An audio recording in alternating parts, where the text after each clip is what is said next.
राधे राधे मेरे प्यारे भाइयों बहनों माताओं व बंधुओं। संस्कार की बातें चैनल में आपका स्वागत है।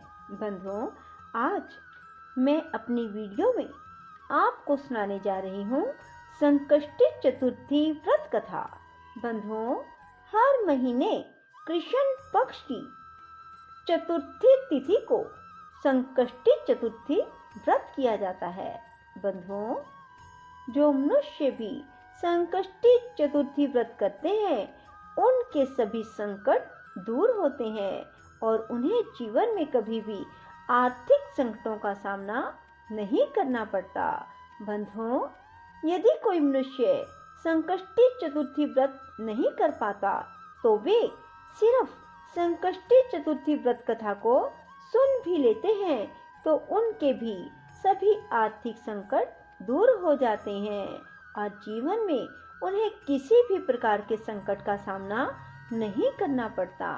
बंधुओं, यदि आपने YouTube चैनल संस्कार की बातें अब तक सब्सक्राइब नहीं किया तो जरूर करें और बेल आइकन दबाना ना भूलें। बंधुओं, वीडियो को पूरी सुनने के बाद कमेंट बॉक्स में जय गणेश जी महाराज की जय चौथ माता जरूर लिखें। बोलो गणेश भगवान की जय, चौथ माता की जय। एक बुढ़िया का लड़का सवेरे गाय चराने जंगल में जाता था और शाम होने पर घर पर वापस आ जाता था। सारे दिन की मेहनत के बावजूद भी वह सिर्फ 8 पैसे रोज के कमाता, जिससे माँ बेटे का गुजर बसर होता था। बुढ़िया का चौथ माता का व्रत था और बुढ़िया चौथ की कहानी सुनने का व्रत और नियम करती थी। व्रत के दिन 5 लड्डू बनाती, 2 चौथ के विनायक के और एक अपना। इस तरह नियम पालन करने से वह मोटी होती जा रही थी। आस पड़ोस की महिलाएं इस बात से जलती थी। उन्होंने बुढ़िया के लड़के को बहकाया। लड़के ने सोचा, मैं तो सारे दिन मेहनत करके सूखी रोटी खाता हूँ और मेरी माँ घर बैठे बैठे लड्डू खाकर मोटी होती जा रही है। इसी सोच के कारण वह एक दिन गाय चराने नहीं गया और छुप कर बैठ गया। उस दिन चौथ थी। बुढ़िया 2 पैसे का घी लाई, सदा की तरह 5 लड्डू बनाए और भोग लगाया। लड़का चुपके चुपके सारी रात देखता रहा। दूसरे दिन वह बुढ़िया से बोला, माँ, मैं कमाने के लिए जाऊंगा, यहाँ कमाई बहुत थोड़ी है। बुढ़िया ने बहुत समझाया पर वह नहीं माना तो बुढ़िया ने कहा, ठीक है, जैसे तुम्हारी मर्जी, चले जाओ। पर बुढ़िया ने जाते समय कुछ अनाज के दाने और एक पानी की कलशी उसे दे दी। इनसे वह रोज कहानी सुना करती थी। जाते समय बुढ़िया ने समझाया कि ये दोनों चीजें तेरी संकट में सहायता करेंगी, सो सदा अपने पास इन्हें संभाल कर रखना। सवेरे होते ही वह निकल गया और चलते चलते राह में एक नदी आई। बरसात का मौसम था। नदी में पानी चढ़ा हुआ था। पार जाने का कोई राह नहीं था। बड़ा दुखी हुआ।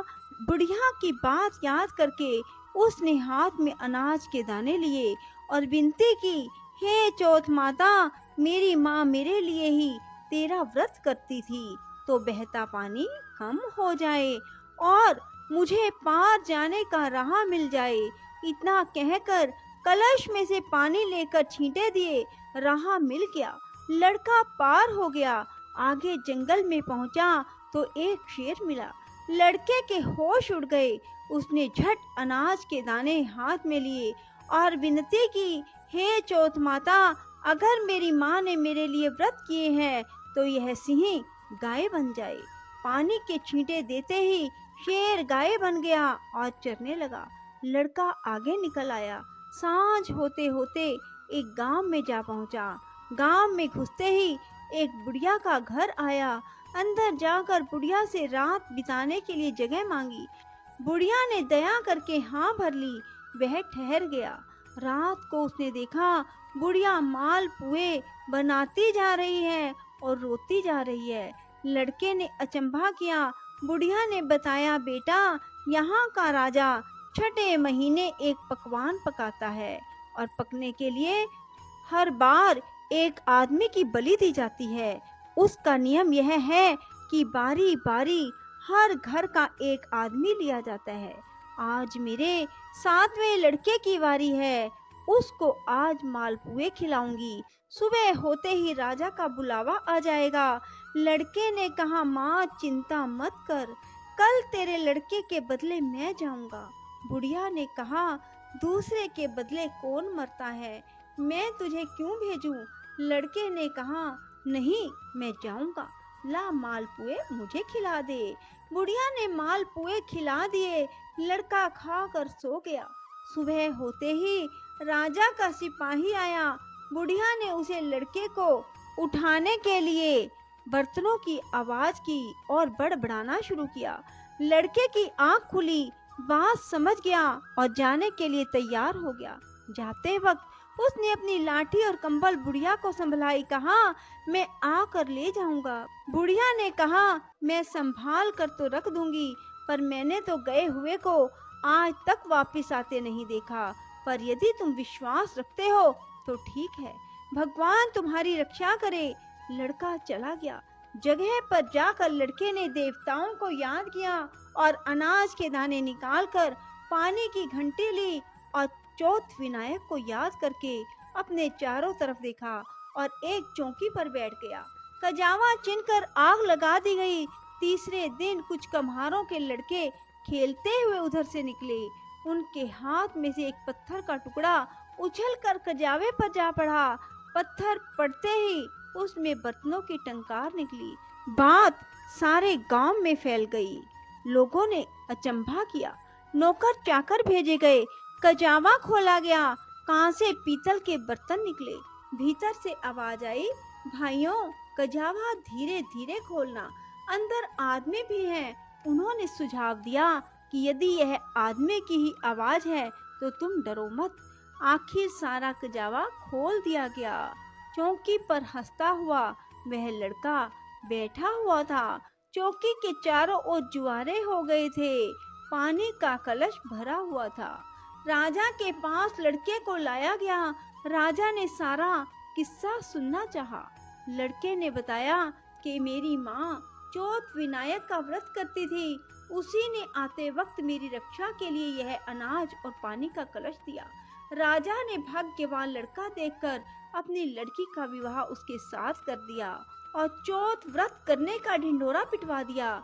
कई दिन बीत गए। राजा के बेटों की बहुओं ने ननद को ताना मारा, बाई जो पेट से निकले, हांडी से नहीं। राजकुमारी ने अपने पति से कहा, माए जहाँ मायका, सास जहाँ ससुराल। लड़का भी बात समझ गया और राजा रानी से आज्ञा ली और अपने गांव को अपनी पत्नी को लेकर चल पड़ा। गांव के पास पहुंचते ही देखने वालों ने बुढ़िया को खुशखबरी दी। बुढ़िया को विश्वास नहीं हुआ। उसने उपलों के ढेर पर चढ़कर देखा। बेटा बहू आते दिखाई दिए। बुढ़िया ने चौथ विनायक को बार बार नमस्कार किया। बेटे बहू ने आकर बुढ़िया के पैर छुए। घर में आनंद छा गया। गांव में चौथ के व्रत का ढिंडोरा पिटवा दिया गया। सब कोई चौथ का व्रत करे, कहानी सुने। 12 नहीं तो 4, 4 नहीं तो 2 महीने चौथ के व्रत जरूर करें। बोलो चौथ विनायक की जय। राधे राधे। जय श्री कृष्णा। बंधुओं, यदि आपको हमारी वीडियो पसंद आए तो इसे लाइक करें और शेयर भी जरूर करें। धन्यवाद।